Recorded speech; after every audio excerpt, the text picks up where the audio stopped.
خواب شب چھڑ دو, نکلو خواباں دی دنیا تو باہر. کہتے ہیں نہیں جی وہ بخاری مسلم میں تو یہاں تک ہے, نبی علیہ السلام فرمایا جس نے خواب میں مجھے دیکھا ان قریب بیداری میں بھی میری زیارت کرے گا. جی بالکل موجود ہے. ان کرنا کہ جی دیکھو نکالتے یہ ہیں کہ وہ کہتے ہیں جی جلال الدین سیوطی نے جو ہے وہ اتنی دفعہ 70 دفعہ 90 دفعہ 100 دفعہ پتہ نہیں کتنی کتنی دفعہ وہ کلیم کرتے ہیں نبی علیہ السلام کو خواب میں نہیں بیداری میں دیکھا. پھر کئی صوفیاء کا کہتے ہیں جی وہ حضور سے ڈائریکٹ پوچھ لیتے تھے کہ یہ حدیث صحیح ہے ضعیف ہے. وہ صوفیاء کا لینا دینا حدیث کی صحت کے ساتھ, وہ تو کہتے ہیں حدیث تو حدیث ہوتی ہے چاہے اصلی ہو یا جعلی. اگر یہی کچھ ہونا تھا تو امام بخاری امام مسلم یہ جو اسماء و رجال پہ کام کر کے پوری اسناد کے ساتھ حدیثیں جمع کرتے رہے, یہ فضول کام ہوتا رہا. ان کو تو خواب میں آ کے نبی علیہ السلام کوئی نہیں کہہ رہے کہ یہ کام چھوڑ دو اور یہ اس کے اوپر کرو. کبھی کبھار کوئی واقعہ ہو سکتا ہے کوئی سپورٹیو, وہ ہم بھی مانتے ہیں نبی علیہ السلام کو آج بھی کچھ خواب میں دیکھ سکتا ہے. وہ چند خواب ہیں وہ بیان کر دوں گا آپ کو اگر ٹائم بچا تو. بہرحال یہ اس حدیث کی شرح یہ ہے, یہ اکثر لوگ پوچھتے بھی ہیں کہ بیداری میں زیارت سے مراد کیا ہے. بھئی یہ اسپیسیفکلی یا تو نبی علیہ السلام کے مبارک زمانے کے بارے میں محدثین کہتے ہیں کہ اس زمانے میں جس نے حضور علیہ السلام کو خواب میں دیکھا تو اس کے لیے بشارت تھی کہ اسے شرف صحابیت ملے گا, تو وہ عنقریب حضور تک پہنچ بھی جاتا تھا, ایمان قبول کر لیتا تھا. یا تو یہ معنی ہے, اور یا یہ عنقریب بیداری سے مراد یہ ہے کہ قیامت کے دن وہ مجھے دیکھ لے گا. یعنی جس طرح مجھے خواب میں دیکھا تو قیامت بھی تو دور نہیں ہے, دیکھ لے گا. صحیح مسلم میں حدیث ہے میں اور قیامت اس طرح ساتھ بھیجے گے جیسے یہ 2 انگلیاں. وہ حضور کے بعد تو اب کوئی نبی نہیں آنا نا, قیامت ہی قائم ہونی ہے نا. تو ان قریب سے مراد ہے بیداری میں دیکھ لے گا قیامت کے دن. اللہ تعالیٰ ہمیں اپنے محبوب صلی اللہ علیہ وآلہ وسلم کی شفاعت نصیب فرمائے, آمین. تو وہ دیکھ لے گا. اس کا یہ مطلب کہنا کہ یہ دنیا کے اندر کوئی دیکھ لے گا امپاسبل ہے. کیا کبھی مولا علی نے کلیم کیا ہے کہ میں نے حضور کی وفات کے بعد کبھی نبی علیہ السلام کو بیداری میں دیکھا ہے؟ سیدہ فاطمہ نے. سیدہ عائشہ تو اس حجرے میں رہی ہیں 47 ایئرز تک. ایون جب وہ جنگ جمل کے لیے نکلی اور ہوپ پہ کتے بھونکے جو مسند احمد میں آتا ہے اور مجموع الزوائد کے اندر, اس وقت انہیں شرمندگی ہوئی کہ میں یہ کیا کرنے جا رہی ہوں, اور میں نے کہا میں آگے نہیں جاؤں گی. تو حضور نے فرمایا تھا کہ میری ایک بیوی پہ ہوپ کے کتے بھونکیں گے. جب نبی علیہ السلام کی قبر مبارک والے اس حجرے کے ساتھ اٹیچ کمرے سے نکل کے جا رہی تھی تو حضور نے تو نہیں انہیں روکا. ثقیفہ بنی ساعدہ جو بخاری مسلم میں آیا کہ سیدنا ابوبکر کی خلافت رضی اللہ تعالیٰ عنہ اسٹیبلش ہوتے وقت جو اختلاف ہوا, اس وقت تو کسی صحابی کو آواز نہیں قبر مبارک سے آئی, نہ نبی علیہ السلام کی وہ خواب میں زیارت ہوئی کہ فلاں میرا جو ہے وہ سکسیسر ہے. کوئی بات کرنے والی کرے, کسی نے یہ والی بیداری والا کوئی کلیم نہیں کیا.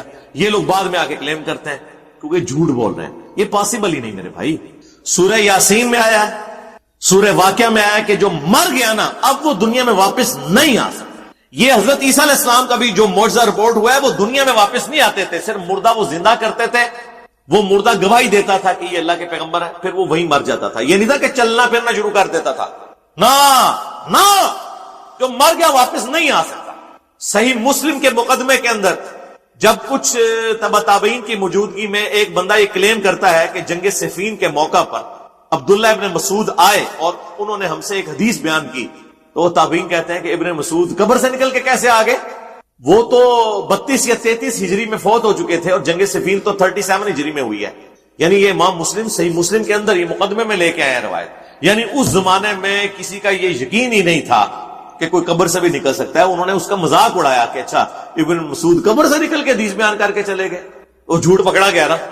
یار اس زمانے میں ابن مسعود کے والے سے جو لوگ جھوٹ بیان کر رہے تھے وہ بریلوی دیوبندی اہل حدیث تھے, شیعہ تھے یا تابعین تھے؟ قانوناً تو تابعی تھے نا, کافر مشرک تو نہیں تھے نا وہ, تبھی حدیثیں بیان کر رہے. تو جب میں نے یہ بات کہی تھی کہ تابعین میں تو بڑے بڑے جھوٹے اور کذاب لوگ ہیں, تو یہ وہابیوں کے مولوی, بریلویوں کے مولوی, دیوبندیوں کے مولویوں نے میرے خلاف کلپ بنایا کہ یہ تابعین کو جھوٹا کہتا ہے. کیا میں ان تابعین سے مراد نعوذ باللہ من ذالک حسن بصری لے رہا تھا, یا میں امام زین العابدین کو لے رہا تھا, یا میں امام ابن شہاب زہری کو لے رہا تھا؟ اپنا لقمہ میرے منہ میں ڈال. اس زمانے میں تو ایسی کوئی چیز نہیں ہوا کرتی تھی کہ جی کوئی نکل کے باہر آ اندازہ کرے. اللہ کی یاد, لا الہ الا انت سبحانک انی کنت من الظالمین, سورۃ الانبیاء میں آیا, اور اللہ تعالیٰ نے فرمایا سورہ الصفات میں کہ اگر یونس اس دعا کے ساتھ ہمیں یاد نہ کرتا ہائے ہائے تو پھر اسی دن مچھلی کے پیٹ سے نکالا جاتا جس دن کے مردے نکالے جائیں گے. یعنی قیامت تک، یعنی وہ مچھلی یونس کی قبر بن جاتی اگر وہ یہ دعا نہ کرتا۔ اس سے کئی رزلٹ نکلے۔ ایک تو رزلٹ یہ نکلا کہ یہ دعا اللہ کو اتنی محبوب ہے کہ وہ اللہ جس کا جلال اتنا ہے کہ وہ اپنے پیغمبر کو بھی کہہ رہا ہے کہ تو نے قیامت والے دن ہی نکلنا تھا، کہ مجھے اتنا غصہ ہے تیرے اوپر، گناہ کے اوپر نہیں، لغزش کے اوپر، وہ غصہ بھی ٹھنڈا ہوگا۔ اس لیے میں کہتا ہوں سب سے بیسٹ استغفار جو آئے ہیں ان میں سے ایک لا الہ الا انت سبحانک انی کنت من الظالمین ہے، اور جامعہ ترمذی میں حدیث ہے جو شخص بھی یونس کی دعا کے ساتھ اللہ کی طرف متوجہ ہوا اللہ اسے معروم نہیں لوٹائے گا۔ یہ اسماء اعظم میں سے ہے، اور قرآن میں بھی ہے کذالک ننجی المؤمنین، مومنین کو بھی ہم نجات دیں گے جو یہ یونس کی طرح دعا مانگے گا۔ یہ تو قرآن میں بھی ذکر ہے۔ لا اچھا اس کی دیکھیں ترجمہ کتنا پیارا ہے، لا الہ الا انت، کوئی معبود نہیں سوائے تیرے، سبحانک اللہ تو غلطیوں سے پاک ہے، انی کنت من الظالمین، میں تو انسان ہوں میں غلطیاں کروں گا۔ یار اس سے بہتر انداز ہو سکتا ہے کہ یا اللہ تو غلطی اس لیے نہیں کرتا کہ تو پاک ہے، تو پاک تو صرف تو ہے، مخلوق تو اس لیول پہ پاک ہو ہی نہیں سکتی، اس لیے ورنہ تو ہم مخلوق کو بھی سبحان پیغمبروں کے ساتھ بھی لگا رہے ہوتے ہیں۔ انسان جتنا بھی پرفیکٹ ہو پاک نہیں ہو سکتا۔ انبیاء کو اللہ نے گناہوں سے پاک کیا ہے، لغزشیں ان سے بھی ہوئی ہیں، حضرت آدم علیہ السلام سے لغزش ہوئی ہے، نوح علیہ السلام نے کافر بیٹے کے لیے دعا کی ہے، موسیٰ علیہ السلام سے بندہ مر گیا، نبی علیہ السلام کی 4 لغزشیں قرآن میں ذکر ہوئی ہیں، غزوہ احد پہ بددعا نکل گئی تھی زبان سے، تو وہ سورہ آل عمران میں آیا کہ آپ کو کوئی اختیار نہیں ہے، آپ نے بددعا دی ہے، اللہ چاہے تو ان کو ہدایت دے، اور پھر اسی خالد ابن ولید کو ہدایت بھی مل گئی، اور اسی مبارک زبان سے جس سے بددعا ملی تھی سیف اللہ کا لقب بھی مل گیا۔ ٹھیک ہے، یہ سر اللہ کے اختیار ہے، پرفیکٹ صرف گاڈ ہے، اس کی کوئی مخلوق بھی پرفیکشن میں اس لیول پہ نہیں جا سکتی۔ مخلوق کی یہ اللہ کا نقص نہیں ہے بلکہ مخلوق کا نقص ہے کہ جو مخلوق ہوگا نا وہ پرفیکٹ نہیں ہو سکتا۔ جیسے خالق ہمیشہ سے ہے، مخلوق ہمیشہ سے ہو ہی نہیں سکتی۔ وہ کہتے ہیں نا اکثر لوگ سوال کرتے ہیں کہ اللہ تعالیٰ اپنے ساتھ کا ایک اور خدا پیدا کر سکتا ہے؟ ہم کہتے ہیں یہ محال ہے، اس لیے کہ جو پیدا ہوگا وہ خدا ہوگا ہی نہیں، جو پیدا ہو گیا تو خدا کون ہے؟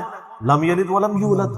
ٹھیک ہو گیا، تو ذکر بھی کریں سر، اللہ کو یاد کریں، جھوم جھوم کے ہر جگہ ذکر کریں، کوئی پروٹوکول نہیں، نہ وضو نہ غسل، ذکر کے لیے کوئی پروٹوکول نہیں ہے، جب مرضی ذکر کریں، اللہ کو یاد کریں، اور اس کے لیے کپڑے پہننا ہونا بھی ضروری نہیں ہے۔ اکثر لوگ یہ سمجھتے ہیں کپڑے پہننا ضروری ہے، نہ کوئی ضروری نہیں ہے۔ بعض اوقات بندہ وضو کے لیے اندر چلا جاتا ہے غسل کے لیے، یا غسل کرتے ہوئے تو لوگ بسم اللہ نہیں پڑھتے ہیں، کپڑے پہن کے پھر بسم اللہ پڑھتے ہیں۔ سر اللہ اور بندے کا کون سا پردہ ہے؟ ٹھیک ہے، آپ کر سکتے ہیں ذکر۔ اگلا سوال ہے، میں نے اپنی زندگی میں بہت شرک کیا ہے لیکن الحمدللہ اب توبہ کر چکا ہوں، لیکن اس کے باوجود یہی فکر دامن گیر رہتی ہے کہ شرک تو ناقابل معافی گناہ ہے، معلوم نہیں کہ میری توبہ قبول ہوگی بھی یا نہیں، مجھے بتائیں میں کیا کروں۔ آپ سب سے پہلے تو اس طرح کے خیالات سے توبہ کریں جو آپ کر رہے ہیں، ٹھیک ہے۔ اس کی وجہ یہ ہے کہ سورہ التوبہ کی آیت نمبر 70 میں اللہ تعالیٰ نے فرمایا کہ جو شخص توبہ کر لے سچے دل کے ساتھ، اور اس سے پہلے بڑے بڑے گناہوں کا ذکر ہوا ہے، ان میں سے ایک شرک بھی، بلکہ اب یہ کریٹیکل سوال ہے تو میں یہ آیت پڑھ کے بھی بتا دیتا ہوں۔ پارہ نمبر 19 کے اندر جا کے سورہ الفرقان کی آیت نمبر ہے یہ 70۔ اعوذ باللہ من الشیطان الرجیم، بسم اللہ الرحمن الرحیم۔ ہاں جی یہ آ گیا، والذین لا يدعون مع اللہ الہا آخر، یعنی اللہ تعالیٰ اہل ایمان کی نشانی بتا رہا ہے کہ وہ ایسے لوگ ہیں کہ وہ اللہ کے ساتھ کسی اور کو الہ کے طور پر نہیں پکارتے، ولا یقتلون النفس التي حرم اللہ الا بالحق، اور کسی جان کو ناحق قتل نہیں کرتے۔ ہاں بفتوی شریعت والا معاملہ علیحدہ ہے، یعنی قتل کے بدلے قتل، وہ بھی گورنمنٹ کا جوڈیشری کا کام ہے، آپ نے خود نہیں کرنا۔ ولا یزنون، نہ زنا کرتے ہیں۔ ومن یفعل ذلک یلقى اثاما، جو کوئی یہ 3 گناہ کرے گا ان قریب ان کا عذاب چکھ لے گا۔ کون سے 3 بڑے گناہ گنوائے گئے ہیں؟ نمبر 1 اللہ کے ساتھ شرک، نمبر 2 قتل ناحق، اور نمبر 3 زنا۔ حتیٰ کہ بخاری مسلم میں ایک حدیث ہے کہ نبی علیہ السلام سے جب بڑے بڑے گناہوں کے بارے میں پوچھا گیا نا تو آپ نے یہی 3 گناہ گنوائے، اور پھر آپ نے کہا قرآن پڑھ کے دیکھو، یعنی نبی علیہ السلام بھی اپنی بات کی دلیل میں قرآن پیش کرتے، ماشاء اللہ تعالی۔ والذین لا يدعون مع اللہ الہا آخر ولا يقتلون النفس التي حرم اللہ الا بالحق ولا يزنون ومن يفعل ذلك يلقى اثاما يضاعف له العذاب يوم القیامة ويخلد فيه مہانا، جو یہ 3 گناہ کرے گا اس کے لیے عذاب دگنا کر دیا جائے گا قیامت میں، اور وہ ذلیل و خوار کر کے آگ میں یعنی جھونکا جائے گا۔ الا من تاب، ہاں اگر کوئی ان گناہوں سے توبہ کر لے. کون سے؟ نمبر 1 شرک، نمبر 2 قتل نہ حق، اور نمبر 3 زنا. وآمن وعمل عملا صالحا، اور ایمان لے آئے، یعنی ایمان تو پہلے بھی ہوگا نہیں، صحیح والا ایمان، اور نیک عمل کرے. فاولئک یبدل اللہ سیئاتہم حسنات، تو پھر ایسے شخص کے گناہوں کو بھی اللہ تعالیٰ نیکیوں سے بدل دے گا.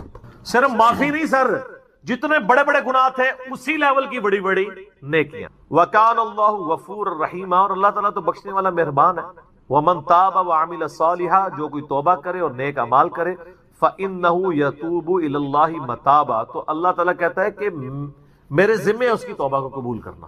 یعنی اللہ تعالیٰ نے اپنے اوپر خود سے واجب کیا، حالانکہ اللہ تعالیٰ کسی چیز کا پابند نہیں ہے کہ جو میری طرف رجوع لائے گا میں اسے ضرور معاف کروں. تو اگر کسی شخص کو اس طرح کا وہم آتا ہے نا، اور یہ وہم اس لیے بھی آ رہا ہوتا ہے، بعض اوقات لوگ یعنی اس کا ترجمہ کرتے ہوئے بالکل لفظی ترجمہ کر رہے ہوتے ہیں.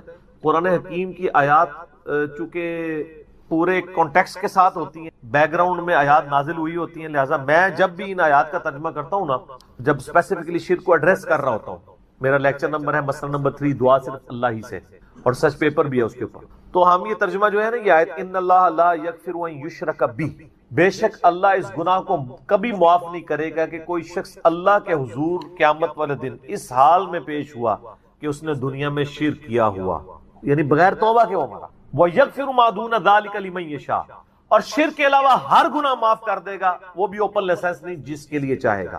یعنی جو شخص شرک سے توبہ کیے بغیر گیا نا، اس کی تو توبہ ہے ہی نہیں قیامت. ہاں دنیا میں کر گیا وہ معاملہ علیحدہ ہے، قیامت میں اللہ سے اس حال میں ملا کہ اس نے دنیا میں شرک کیا ہوا اور توبہ نہیں کی، تو اللہ تعالیٰ اس کا گناہ معاف کرے. وَمَن يُشْرِكْ بِاللَّهِ فَقَدْ ضَلَّ ضَلَالًا بَعِيدًا، جو کوئی شرک کرتا ہے وہ گمراہی میں دور جا پڑا. وَلِعَوْذُ بِاللَّهِ تعالی. دنیا میں تو میرے بھائی جامعہ ترمذی میں حدیث ہے، نبی علیہ السلام نے فرمایا موت کے غرغرے سے پہلے اللہ تعالیٰ توبہ قبول کرے. موت کے غرغرے سے مراد ہے نزع کا عالم طاری ہونے سے پہلے. جب کسی کو موت نظر آ گئی نا، اب وہ توبہ نہیں کر سکتا. تو قرآن حکیم میں ہے نا، فرعون جب ڈوبنے لگا تھا تو اس نے کیا کہا تھا، میں ہارون اور موسیٰ کے رب پر ایمان لاتا ہوں، بنی اسرائیل کے رب پہ.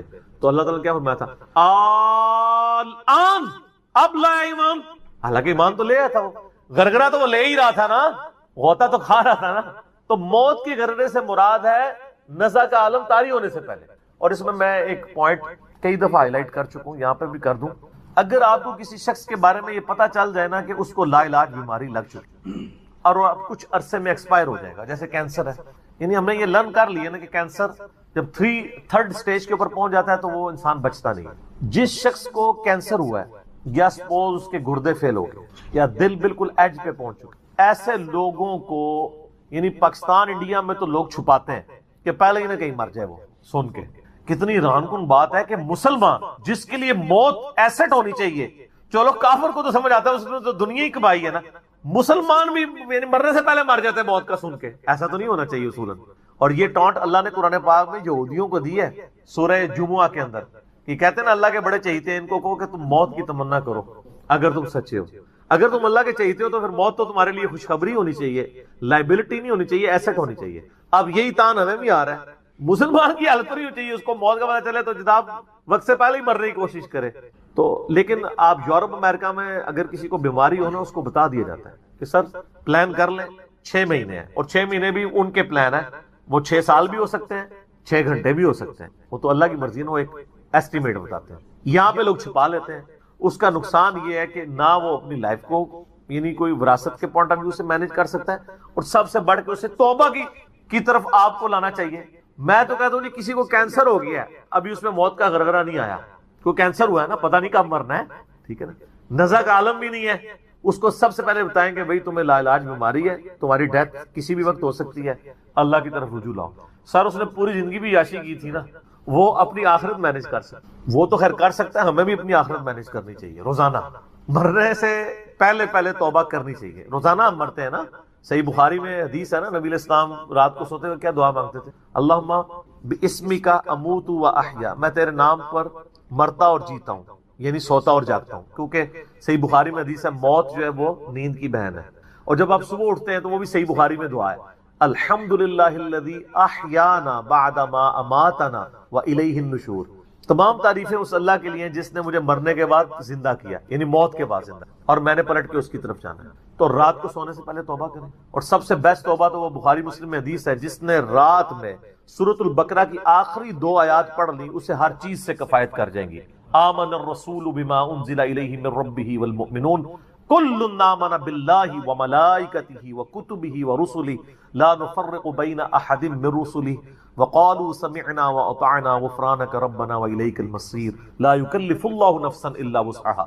آنورڈ، اس میں تجدید ایمان بھی ہے، اللہ پر ایمان، کتابوں پر، فرشتوں پر، اس کے بعد دعائیں ہیں، ربنا لا تؤاخذنا ان نسینا واخطانا، اس کے اندر توبہ شامل ہے۔ سب سے بیسٹ تجدید ایمان جو ہے سورہ بقرہ کی آخری 2 آیات ہیں، اور یہ ہمارے وظیفے میں ہم نے بلو کارڈ کے اوپر بھی لکھا ہے کہ نبی علیہ السلام نے فرمایا، اور یہ حدیث بخاری مسلم دونوں میں، جو شخص رات کو سونے سے پہلے سورۃ البقرہ کی آخری 2 آیات پڑھ لے، اس میں جو کچھ اللہ سے مانگا ہے وہ اس کو دے دیا جائے گا، یہ بھی الفاظ ہے۔ تو اس میں کیا کچھ مانگا ہوا ہے؟ تو تجدید ایمان۔ پھر صحیح بخاری میں حدیث ہے کہ نبی علیہ السلام فرمایا جو صبح یقین کے ساتھ 1 دفعہ پڑھ لے، سید الاستغفار، اور شام سے پہلے اگر مر گیا سیدھا جنت میں، اور اگر شام کو پڑھ لیا پورے یقین کے ساتھ، یقین سے مراد ہے کہ باقی توبہ کا اس کا ارادہ ہوا، صبح سے پہلے مر گیا سیدھا جنت۔ اللہم انت ربی لا الہ الا انت خلقتنی وانا عبدک وانا علی عہدک ووعدک ما استطعت اعوذ بک من شر ما صنعت ابوء لک بنعمتک علی وابوء بذنبی فاغفر لی فانہ لا یغفر الذنوب الا انت۔ یہ سید الاستغفار ہے۔ تو یہ وہ ہے توبہ جو روزانہ کرنی چاہیے، نزا سے پہلے پہلے، یعنی صبح بھی پڑھے شام کو۔ بلکہ مسند البزار میں صحیح سند کے ساتھ ہے کہ نبی صلی اللہ علیہ وآلہ وسلم ہر فرض نماز کے بعد بھی سید الاستغفار پڑھتے ہیں، ہر فرض نماز کے بعد۔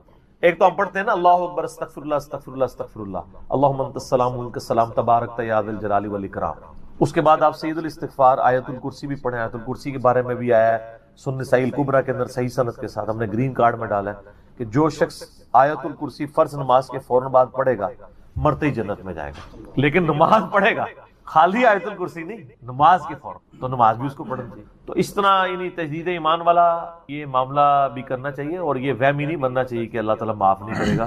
صحیح بخاری اور مسلم دونوں میں حدیث ہے کہ میں اپنے بندے کے گمان کے قریب ہوں، جو بندہ میرے لیے گمان کرتا ہے میں ویسا ہوں اس کے۔ جو شخص کہتا ہے اللہ مجھے معاف نہیں کرے گا تو اس کو واقعی اللہ معاف نہیں، اور جو کہے گا کہ اللہ تعالیٰ مجھے معاف کر دے گا اسے اللہ معاف کر۔ تو انشاءاللہ تعالیٰ یہ کبھی ایسا نہیں کرنا چاہیے اللہ تعالیٰ سے نا امیدی والا معاملہ۔ آپ اپنے رب کے وعدوں پر، نبی صلی اللہ علیہ وسلم کے وعدوں پر یقین رکھیں کہ جس شخص نے سچے دل سے توبہ کی ہے اس کی نہ صرف توبہ قبول ہوگی سورۃ الفرقان آیت نمبر 70 کے تحت، بلکہ اس کے گناہوں کو بھی نیکیوں سے بدل دیا جائے گا۔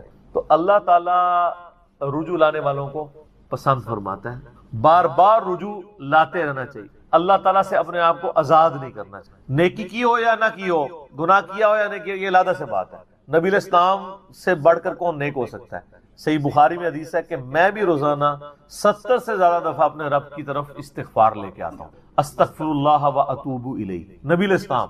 اور یہ 70 کا عدد آپ نے کثرت کے لیے بولا ہے، عربی میں 70 کا مطلب 70 ڈیجٹ نہیں ہوتا، 70 کا مطلب 1000 دفعہ بھی ہو سکتا ہے، 10,000 دفعہ بھی ہو سکتا ہے، 100 دفعہ بھی ہو سکتا ہے، کثرت کے لیے بولا جاتا ہے۔ تو استغفار تو بندے کی ضرورت ہے، یہ اللہ سے ایک نیکی ہے، اور ہر چیز کے ساتھ استغفار اٹیچ ہے۔ آپ دیکھیں کہ محفل سے اٹھنے کی جو دعا ہے اس میں استغفار ہے، سبحانک اللہم و بحمدک اشہد ان لا الہ الا انت استغفرک و اتوب الیک، سنن نسائی میں حدیث ہے۔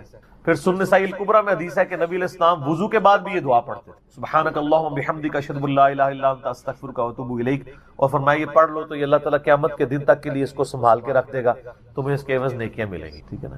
تو رجوع اللہ، استغفار، ہر وقت اللہ کی طرف رجوع لاتے رہنا۔ اور سب سے بیسٹ یہ ہے کہ نماز کے تشہد کی آخری جو دعائیں والا پورشن ہے نا اس میں استغفار مانگیں، کیونکہ صحیح بخاری میں حدیث ہے جب درود شریف تشہد میں پڑھ چکو اس کے بعد جو چاہو اپنے رب سے مانگو، سجدوں میں بھی مانگیں۔ صحیح مسلم میں حدیث ہے سجدے میں انسان اپنے رب کے سب سے زیادہ قریب ہوتا ہے، تم خوب رب سے دعائیں مانگا کرو، اور نبی علیہ السلام نے دعا بھی سکھا دی۔ بخاری اور مسلم دونوں میں ہے کہ نبی علیہ السلام رکوع اور سجدے میں پڑھتے تھے سبحانک اللہم و بحمدک اللہم اغفر لی، یہ ہمارے وہ اذکار میں لکھا نا سبحانک اللہم و بحمدک اللہم اغفر لی، تو اس میں دعا ہی ہے۔ پھر 2 سجدوں کے درمیان میں رب اغفر لی رب اغفر لی ہے۔ سر استغفار تو ہر جگہ ہی چل رہا ہوتا ہے، تو اللہ کی طرف رجوع لائے اور اللہ سے امید رکھیں۔ دنیا میں کسی نے توبہ کر لی تو موجہ ہی موجہ، یہ آخرت کے لیے معاملہ ہے۔ تو شرک، یار آپ نے کیا شرک کیا ہوگا، جو صحابہ کرام نے قبول ایمان سے پہلے کیا. صحیح مسلم میں حدیث ہے 321 نمبر، میں نے کربلا والے ریسرچ پیپر میں ڈالی، بڑی لمبی حدیث ہے. عمر بن عاص رضی اللہ تعالیٰ عنہ کہتے ہیں کہ جب مجھے یہ اندازہ ہوا کہ اب نبی علیہ السلام یعنی غلبہ پائیں گے، یعنی اللہ نے ان کا سینہ اسلام کے لیے کھول دیا، اسلام قبول کرنے کے لیے نبی صلی اللہ علیہ وآلہ وسلم کی خدمت میں حاضر ہوئے، تو خود ہی بتاتے ہیں، اور انہوں نے اپنے نزع کے عالم میں موت کے وقت میں اپنے بیٹے کو، بڑی لمبی بڑی رکت انگیز حدیث ہے، میرا یوٹیوب پہ کلپ بھی ہے، عمر بن عاص کی موت کے وقت اشک بار آنکھوں سے سننے والی. تو خیر اس میں یہ بھی الفاظ ہیں، کہتے ہیں جب میں نبی صلی اللہ علیہ وسلم کے پاس ایمان لانے کے لیے گیا نا، تو نبی علیہ السلام نے اپنا دایاں ہاتھ آگے بڑھایا بیعت کرنے. تو کہتے ہیں میں نے دایاں ہاتھ بڑھایا لیکن حضور کے ہاتھوں میں ہاتھ دینے سے پہلے ہی کھینچ. میں نے کہا یا رسول اللہ پہلے مجھے گارنٹی دیں کہ میں نے جو کچھ اسلام کے خلاف سازشیں کی ہیں پچھلے 19 سال میں، اسلام کے آنے کے بعد 19 سال تک اسلام کے خلاف یہ اور خالد ابن ولید دونوں، یہ دونوں کٹھے مسلمان ہوئے تھے ایک ہی دن ایک ہی وقت میں 19 سال. پھر اسلام کی حالت میں انہیں 19 سال نہیں ملے ہیں حضرت خالد ابن ولید، کفر میں ملے ہیں، اسلام میں تھوڑا وقت ملا. تو حضرت عمر بن عاص کہتے ہیں میں نے ہاتھ کھینچ لیا. میں نے کہا یا رسول اللہ پہلے گارنٹی دے میرے سارے گناہ معاف ہوں. تو آپ صلی اللہ علیہ وسلم نے فرمایا کہ اے عمر، کیا تجھے نہیں پتا کہ اسلام پچھلے کے سارے گناہوں کو معاف کر دیتا ہے، اور اللہ کی راہ میں ہجرت پچھلے کے سارے گناہوں کو معاف کر دیتی ہے، اور حج مبرور پچھلے کے سارے گناہوں کو معاف کر. تو یہ اسلام لے کر آنا کتنی بڑی دولت ہے. تو یہ تجدید ایمان کرنا، کلمہ پڑھ کے یہ اپنا تجدید ایمان والا معاملہ بھی کرتے رہنا چاہیے. یہ بھی ایک توبہ کا ذریعہ ہے. اللہ سے امید رکھیں. اللہ کو اصل میں باغی پسند نہیں، جو گناہ کر کے توبہ کر لیتے ہیں نا وہ اللہ کو بڑے پسند ہیں. اتنے پسند ہیں کہ ایک بڑی عجیب و غریب روایت ہے صحیح بخاری اور مسلم میں، صحیح مسلم میں ذرا زیادہ ڈیٹیل ہے کہ نبی علیہ السلام فرماتے ہیں اگر تم گناہ کرنا چھوڑ دو گے تو اللہ تعالیٰ تمہیں ختم کر دے گا، اور ایسی مخلوق لے کے آئے گا کہ جو گناہ کرتی ہو اور اللہ ان کو معاف کر کے خوشی محسوس. اچھا اس کو بعض لوگوں نے دوسری طرف لے لیا، ان کا جی اللہ تعالیٰ گناہوں سے بڑا خوش ہوتا ہے. نہیں نا، اصل میں یہ بتانا چاہ رہے تھے نبی صلی اللہ علیہ وآلہ وسلم کہ انسان کے اندر بلٹ ان فالٹ رکھا گیا ہے کہ وہ غلطی کرے گا. اصل مسئلہ یہ ہے کہ وہ آدمی بنے. آدم نے اپنی غلطی کو جسٹیفائی کیا، جب غلطی کی تو کیا کہا ربنا ظلمنا انفسنا وان لم تغفر لنا وترحمنا لنکونن من الخاسرین. معاف کر دیا اللہ نے. شیطان نے اپنی غلطی کی جسٹیفیکیشن دینا شروع کر دی، میں ایسے بہتر ہوں، تو نے اس کو مٹی سے بنایا، مجھے آگ سے بنایا ہے، میں اس کو کیسے سجدہ کروں. جو اپنی غلطی کی جسٹیفیکیشن دے وہ شیطان ہوتا ہے، اور جو اپنی غلطی کی جسٹیفیکیشن دیے بغیر سیدھی معافی مانگ لے وہ آدمی ہوتا ہے. ہم کہتے ہیں نا آدمی، آدم کے ساتھ اس کی مضبوط ہو جاتی ہے. تو رجوع الی. تو وہ نبی علیہ السلام یہ بتانا چاہ رہے تھے کہ ایسی مخلوق جو گناہ نہ کرے وہ تو آلریڈی اللہ کے پاس موجود ہے. فرشتے، اللہ نے انسان اور جن کو ایسی مخلوق بنایا ہے جو اپنی ول سے اپنے رب کو چوائس کرے. فَأَلْهَمَهَا فُجُورَهَا وَتَقْوَاهَا. ان میں یعنی برائی کا مادہ بھی رکھ دیا، اچھائی کا بھی. وہ خود اپنی عقل ایز اے انسٹرومنٹ یوز کر کے یہ اللہ تعالیٰ کو خود سے وہ چوز کرے. ایسی مخلوق اللہ کو چاہیے تھی. سر یہی وہ چیز ہے جیسے انسان فرشتوں سے افضل ہو جاتا ہے. اور میں اکثر کہا کرتا ہوں کہ یہ وہ دولت ہے جو جبرائیل کے پاس بھی نہیں ہے. سر جبرائیل مجھ سے اگر میرا ایمان ایکسچینج کرنا چاہے نا میں نہیں کرتا. جبرائیل نے خدا کو مانا ہے خدا کی مرضی سے، اور میں نے خدا کو مانا ہے اپنی مرضی. اس کا کوئی ایکویلنٹ نہیں. اسی لیے انسان اشرف المخلوق ہے. اسی لیے انسان کو اللہ نے اتنا درجہ ہے فرشتے سے بہتر انسان بننا، مگر اس میں لگتی ہے محنت. انسان بنے، آدمی بنے. یہ نہ ہو کہ اولئک کالانعام بل هم اضل، جو سورۃ الاعراف میں ہے کہ وَلَقَدْ ذَرَأْنَا لِجَهَنَّمَ كَثِيرًا مِنَ الْجِنِّ وَالْإِنسِ. جنوں اور انسانوں کی اکثریت دوزخ کے لیے ہی پیدا ہوئے ہیں. یہ اللہ نے ایکسپرٹ اوپینین دیا، یہ نہیں ہے کہ میں نے دوزخ کے لیے ان کو بنایا. ساتھ یہ ہے کہ ہم نے ان کو کام دیے تھے، یہ سنتے نہیں. سننے کا سا نہیں سنتے. آنکھیں دی تھی دیکھتے نہیں، دیکھنے کا سا دیکھتے نہیں، یعنی عبرت والا. اور عقل دی تھی، دل دیے تھے. آپ عقل کر لیں ترجمہ، دل کر لیں، وہ سوچتے نہیں ہیں. اولئک کالانعام بل هم اضل. یہ تو چوپایوں کے مانند ہے، بلکہ ان سے بھی بدتر ہے، جو آنکھ کان اور عقل کو یوز کر حق بات تک نہیں پہنچتے. ولا تقف ما ليس لك به علم. 10 کمانڈمنٹس میں سے 9 کمانڈ کیا ہے؟ سورہ بنی اسرائیل آیت نمبر 36. انسان کسی چیز کی پیروی اس وقت تک مت کرنا جب تک تجھے اس کے بارے میں ڈیفینیٹ علم حاصل نہ ہو جائے. ان السمع والبصر والفؤاد كل اولئک كان عنه مسؤولا. بے شک کان، آنکھیں اور عقل ان کے بارے میں پوچھا جائے گا. تم نے ان کو یوز کر کے حق بات تک پہنچنے کی کوشش کیوں نہیں کی ہے؟ اچھا ہم کوشش ماشاءاللہ کر رہے ہیں لیکن دنیا میں حق بات تک پہنچنے. میں آپ سے ایک چھوٹا سا سوال کرتا ہوں. آپ موٹر بائک پہ جا رہے ہو، دن کے وقت آپ نے ہیڈ لائٹ کھولی ہوئی ہو، سامنے سے آپ کو کوئی یوں اشارہ کرے تو آپ اسے گالی سمجھیں گے، فوراً ہیڈ لائٹ آف کریں گے. لیکن معذرت کے ساتھ آپ کوئی دینی غلطی کر رہے ہوں اور آپ کو کوئی ہائی لائٹ کرے تو آپ اس دینی غلطی کے ہائی لائٹ ہونے کو اسی اشاری کی طرح سمجھیں گے یا آگے سے اس کو پڑھ دیں گے؟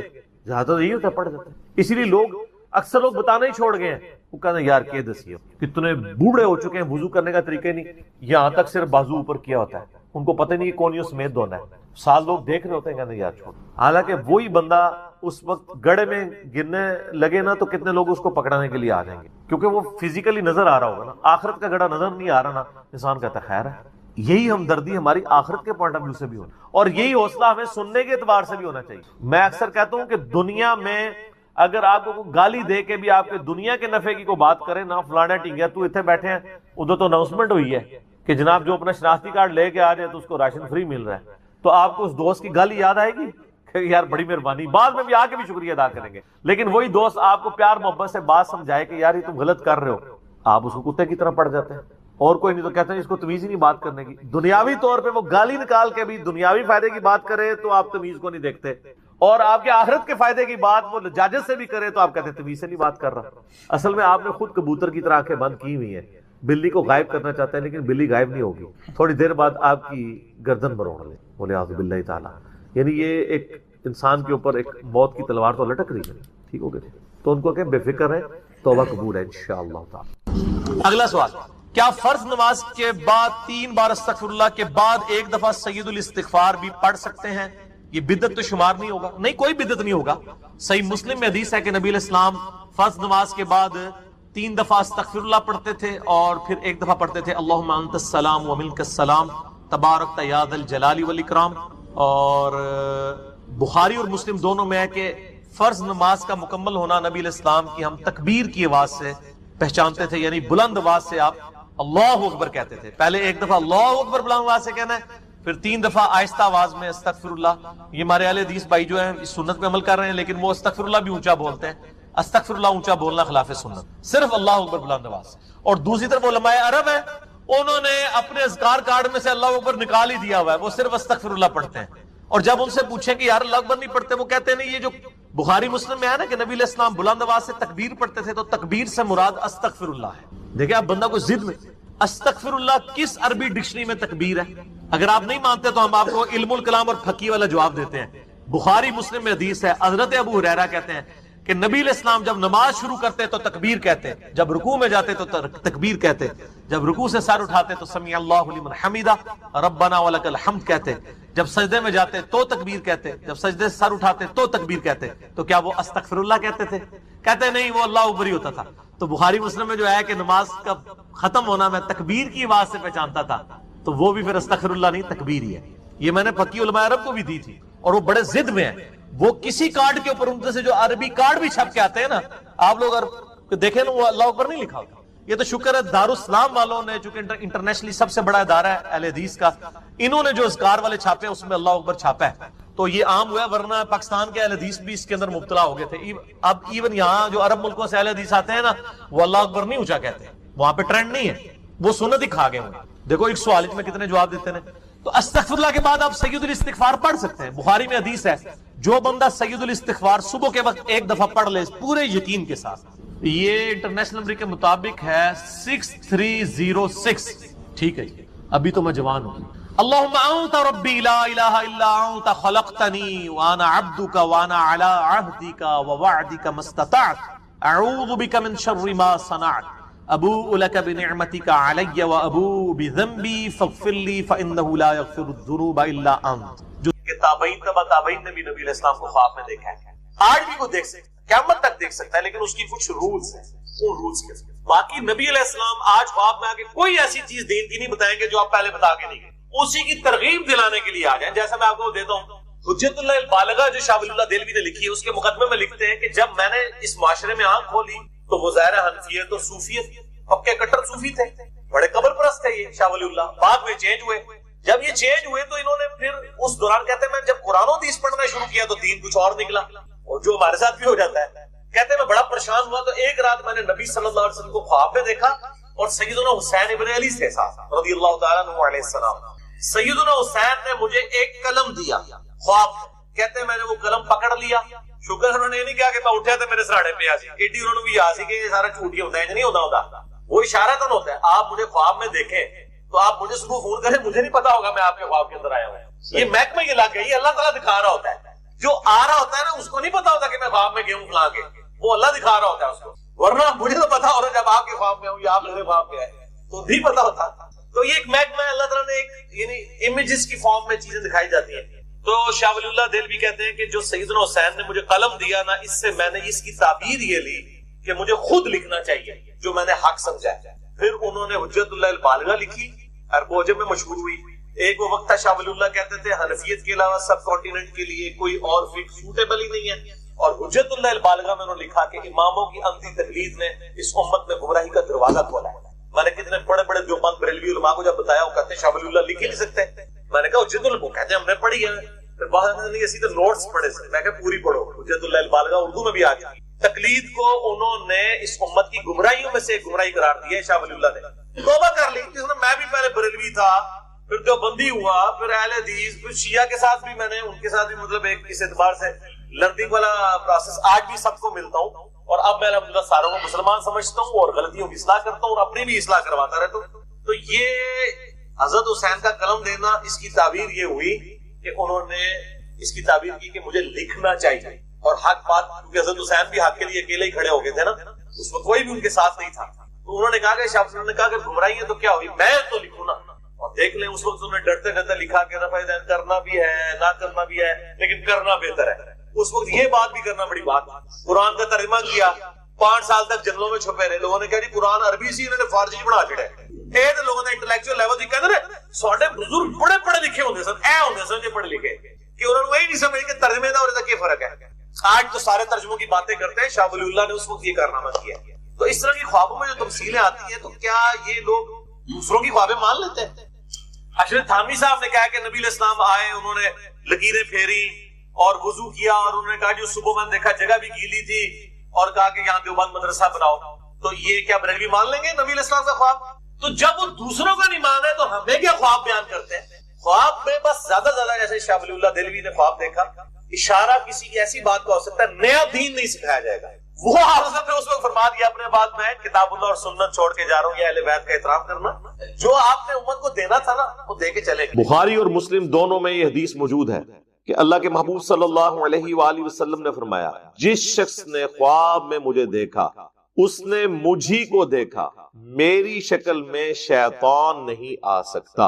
اور ساتھ امام بخاری نے امام ابن سیرین المتوفا 110 ہجری جو تابعی ہیں, انس ابن مالک کے شاگرد ہیں, 70 سے زیادہ صحابہ کی صحبت کی ہے, ان کا قول صحیح بخاری میں لکھا ہے کہ ابن سیرین کہتے تھے اس سے مراد ہے کہ جو نبی علیہ السلام کی اپنی شکل مبارک ہے, یہ نہیں ہے کہ کسی اور شکل میں دیکھ لیا اور وہ شخص آ کے خواب میں آپ کو کہے کہ میں تمہارا نبی ہوں, جو حضور کی اپنی شکل ہے. اور یہ میں جو تشریح کر رہا ہوں یہ بخاری میں لکھی ہوئی ہے, اور علماء کو پتہ ہے لیکن یہ چھپاتے ہیں. ہمیں کئی نوجوان ملے ہیں کہ نبی علیہ السلام کو ہم نے کلین شیو دیکھا ہے, پینٹ شرٹ میں, ڈرتے ہوئے بیچارے خواب بیان کرتے ہیں. میں نے کہا شیطان کو دیکھا ہے بھائی, نہیں جی وہ بتایا گیا ہمیں. میں نے کہا شیطان نہیں بتایا نا, وہ جی حدیث ہے. میں نے کہا حدیث ہی تو آپ کو غلط بتائی گئی, حدیث اس طرح ہے ہی نہیں. ایک بابا جی ملے آج سے آلموسٹ 12-13 سال پہلے تبلیغی جماعت میں, کہتے جی میں تو اپنی ینگ ایج میں نبی صلی اللہ علیہ وآلہ وسلم کے حکم پہ تبلیغی جماعت میں آ گیا. میں نے کہا آپ کو کون سا حکم ملا ہے؟ ہمیں تو کوئی قرآن میں بخاری مسلم میں ایسی کوئی حدیث یا آیت تو نہیں ملی کہ جس میں اسپیسیفکلی کسی فرقے کی جماعت کے بارے میں اشارہ ملتا ہو. جنرل تو ہے, وہ تو ہم بھی دعوت و تبلیغ کا کام کر. کہتے ہیں نہیں خواب میں. میں نے کہا جی آپ نے نبی علیہ السلام کو خواب میں کس حال میں دیکھا؟ کہتے ہیں جی سفید پگڑی, سفید کپڑے, سفید داڑھی. اور وہ خواب انہوں نے کوئی 25-30 سال پہلے دیکھا تھا. میں نے کہا جی آپ نے تو شیطان کو دیکھا, سیکھ پاؤ گے, رکو ذرا صبر کرو. میں نے کہا جس شکل میں تم نے رسول اللہ کو دیکھا ہے نا, اس میں تو اگر سیدہ فاطمہ سلام اللہ علیہا یا مولا علی علیہ السلام یا سیدہ عائشہ سلام اللہ علیہا بھی دیکھ لینا تو وہ بھی پہچان نہ سکے, کیونکہ بخاری اور مسلم دونوں میں یہ حدیث موجود ہے, متفقن علیہ. انس ابن مالک کہتے ہیں کہ نبی علیہ السلام کی وفات جب ہوئی نا, اس وقت بھی آپ کے سر اور داڑھی کے ملا کر 20 سے زیادہ بال, 20 جی 63 سال کی عمر میں, یا ہمارے آپ سولر ایئرز کے اعتبار سے کر لیں 60 ایئرز, لیونر ایئرز کے اعتبار سے 63 سال, اور وہ بھی کن پٹی پہ چند بال تھے، جب آپ نے تیل لگایا ہوتا تھا وہ بھی نظر نہیں آتے تھے۔ 20 بال تو میرے سر کے سفید ہیں اپنی ینگ ایج سے، داڑھی کے بھی آلموسٹ آپ، یعنی میرے بال زیادہ سفید ہوں گے جو آپ کو بھی نظر بھی نہیں آ رہے، سوائے چند ایک بالوں کے۔ اور نبی علیہ السلام کو اللہ تعالیٰ نے چونکہ کالی داڑھی بہرحال خوبصورتی کی علامت ہے، آپ کی وفات تک داڑھی مبارک کالی رہی ہے۔ اب مجھے بتائیں گے سفید داڑھیوں میں جو آپ دیکھ رہے ہیں وہ اللہ کے نبی علیہ السلام کیسے ہو سکتے؟ آپ کی تو داڑھی سفید ہوئی نہیں ہے، کتنی حیران کن بات ہے۔ اور بخاری اور مسلم دونوں میں حدیث ہے، جس نے میری طرف کوئی جھوٹ منسوب کیا وہ اپنا مقام جہنم میں دیکھ لے۔ ہاں جی، اب یہ جھوٹ چاہے خواب کی شکل میں ہو چاہے وہ حدیث کی شکل میں ہو، یہ کوئی ہلکا معاملہ نہیں ہے۔ اور یہ اکثر اوقات خواب ہوتے ہیں شیطانی، شیطان آ کے ان کے ساتھ کھیلتا ہے، اور بعض اوقات یہ گھڑتے بھی ہیں۔ جی، یہ جب 2017 کا دھرنا چل رہا تھا نا ایک مذہبی جماعت کا ختم نبوت کے نام کے اوپر، اور یہ ختم نبوت کو میں نہیں مانتا آپ لوگوں کے یہ دھرنے، یہ اینٹی قادیانی دھرنے ہیں، یہ نام چینج کریں۔ ختم نبوت دھرنا وہ ہوگا جو چشتی رسول اللہ پارٹی، وہ کتابیں چھاپنے والے، پرنٹ کرنے والے، ان کا دفاع کرنے والے، اور اشرف علی تھانوی کا جو الامداد رسالے میں کلمے کو انڈورس کرنا ہے، اشرف علی تھانوی رسول اللہ، نعوذ باللہ، اور اللہم صلی علی سیدنا و نبینا اشرف علی، نعوذ باللہ۔ جب تک ان لوگوں کے خلاف آپ لوگوں کی زبانیں نہیں کھلتی نا، ہم آپ لوگوں کو ختم نبوت کا مجاہد نہیں ماننے کے لیے۔ یہ اینٹی قادیانی صرف تحریکیں ہیں، ختم نبوت کا مجاہد یہاں بیٹھا ہوا ہے۔ تو وہ بات شروع ہوئی تھی وہ ختم نبوت کے اوپر جو اس دنوں دھرنے تھے نا، تو ایک اجڑ قسم کا مولوی پاکستان لیول کا، اس نے صرف اپنی پبلک کو خوش کرنے کے لیے یہ بات کہی، میں اب نام نہیں لیتا چونکہ بالکل پرسنل بات کر رہا ہوں، کہ جی مجھے نبی علیہ السلام نے حکم دیا ہے کہ جا کے نا آپ بابا جی کے دھرنے میں بیٹھ جائیں۔ بعد میں ان کے مکتب فکر کے ایک بڑے عالم نے اس سے پوچھا، اور اس بڑے عالم نے مجھے خود بتایا، لیکن ظاہر بیچارے سامنے تو نہیں آتے، میرے پوچھنے پہ نہیں، ویسے ہی بات ہو رہی تھی۔ میں نے کہا جی آپ بھی اس حدیث کا یہی مطلب لیتے ہیں بریلوی حضرات؟ اور وہ پاکستان لیول کا بڑا عالم ہے، مفتی بھی ہے، اور آپ سمجھ لیں منطق کا بھی جاننے والا ہے، اور اس بڑے بڑے علماء کا استاد۔ کہنے لگے نہیں، ہم وہی مطلب لیتے ہیں جو آپ بیان کرتے ہیں، کہ جو حضور کی اپنی شکل میں دیکھے، ادروائز دوسری شکل میں نہیں۔ شیطان آ کے کہہ سکتا ہے۔ وہ مجھے پھر خود بتانے لگے کہ وہ جو ڈنگر نما مولوی ہے نا، لمبا چوڑا، نام لیے بغیر، آپ کو اتنے اشارے تو دینے پتہ چل جائے کون ہے، اس نے یہ جو کچھ بیان کیا تھا، اس نے میرے سامنے اقرار کیا ہے کہ بس میں جوش میں آ گیا تھا، تو میں نے خود ہی مجلس میں بیٹھے بیٹھے ایک خواب گھڑا کہ نبی علیہ السلام نے کہا کہ جا کے بابا جی کے دھرنے میں۔ جی، یہ لوگوں کا حال ہے۔ اسی طریقے سے ہمارے ایک اور بزرگ ہیں کراچی کے، بہت بڑے، پوری دنیا میں ان کا اثر و رسوخ ہے، نام لیے بغیر، پگڑیوں والی ان کی جماعت ہے۔